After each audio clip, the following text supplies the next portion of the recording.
dream I know deep up my feelings for you. Hello viewers, welcome to today's news. The headlines: Is Nigeria now practicing judiciocracy or democracy?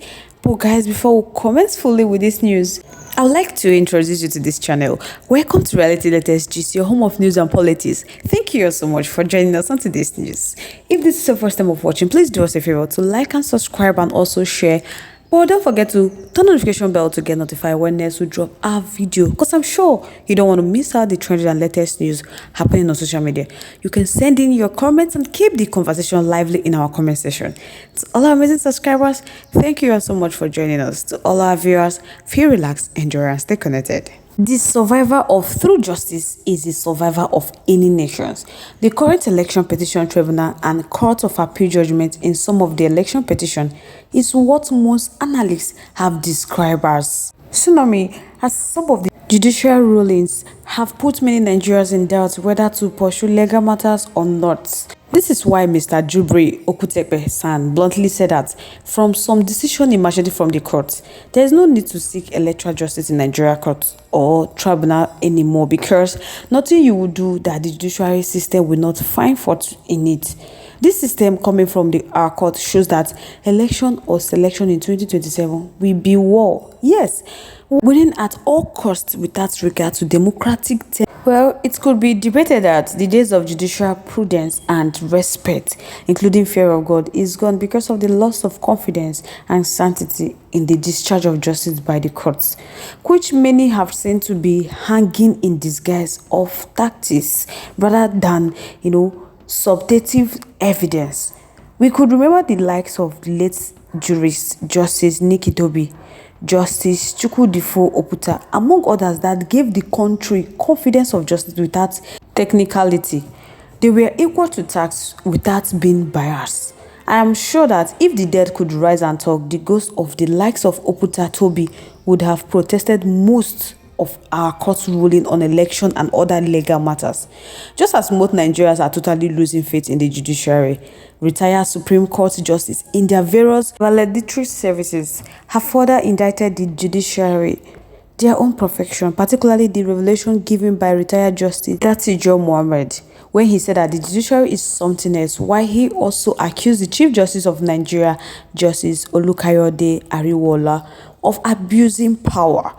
We remember similar scenario when former CJN Mohammed Takio, who was accused of corruption, maladministration and incompetency for 14th Supreme Court justice, but Takio merely defended himself by describing the justice at boss as dancing naked at the market square.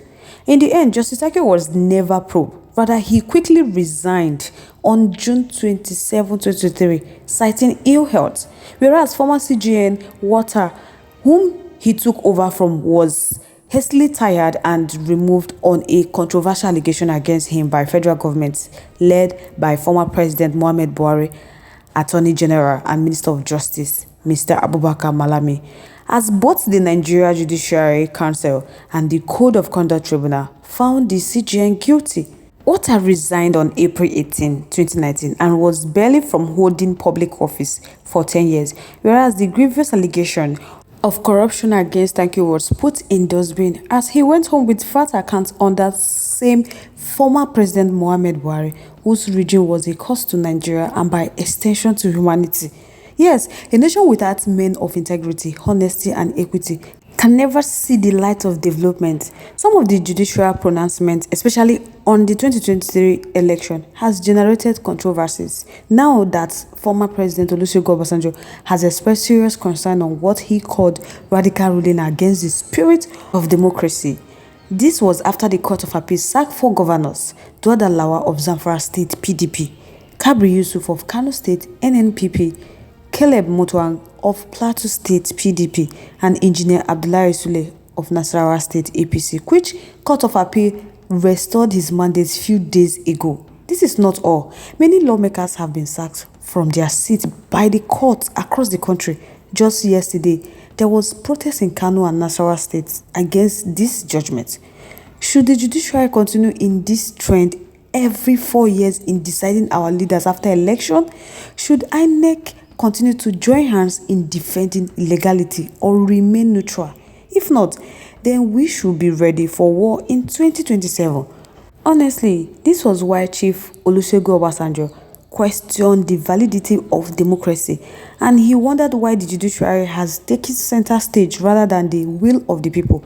In fact, Chief Olusegun Obasanjo faulted most of the judicial rulings and tagged them cathedral pronouncements.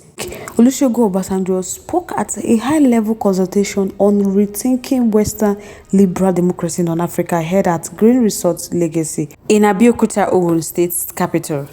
I believe that whatever forms of democracy we have or whatever system of government we have, 3 or 4 men in the judiciary should not be able to overturn the decision of millions that have voted. Olusegun Obasanjo said that they have to find a way to handle that, but he don't know any way. So it's totally unacceptable that billions of votes, maybe 10 million on one side, 9 million on the other side, then they will have 5 people sitting down. 3 of them will agree, 2 will disagree, and they will come out and make cathedral pronouncements that cannot be changed. Whether we like it or not, the former president has spoken the truth. We cannot pretend that the country is practicing true democracy. Rather, some thoughts have said that not at all. So whether we like it or not, we are going to accept that Nigeria is heading towards judiciocracy. It's left for us to decide. We love this country very well and we want development, peace and justice. So Nigerians do not need answers on judiciary as it was in police brutality protests nationwide in 2020. And so effort must be made to restore the confidence of justice, fairness and equity while jettisoning all technicalities and focus more on evidence and the will of the Nigerian people. We must bring to adopt Bishop Matthew Hassan Kuka recommendation he made during his interview with Business Day on Election Petition Tribunal. We must learn to exhaust these rules and process that we have set for ourselves by force of law. We have come to this point of all eyes on the judiciary. It is marked by anxiety and hope, and this is good because at this time it is a measure of how important the judiciary is to us. I hope this will be the last time we will have to rally on the judiciary to interfere in our elections. We must amend the law to correct this injustice and insist that officials are sworn in at the end of the processes. It is time to rethink and reform the judiciary with dignity. What we need in this world today is a group of men and women who will stand up for right and be opposed to wrong. No lie can live forever. That the truth crushed to this earth will rise again. It is time to breathe the truth. So guys, let me know your thoughts, your contributions, your opinions are in the comment section. We'd love to hear from you. Once again, thank you all so much for staying tuned with us. We really do appreciate. On this note, we have come to the end of today's segment. Till I come your way next, stay safe guys. Bye.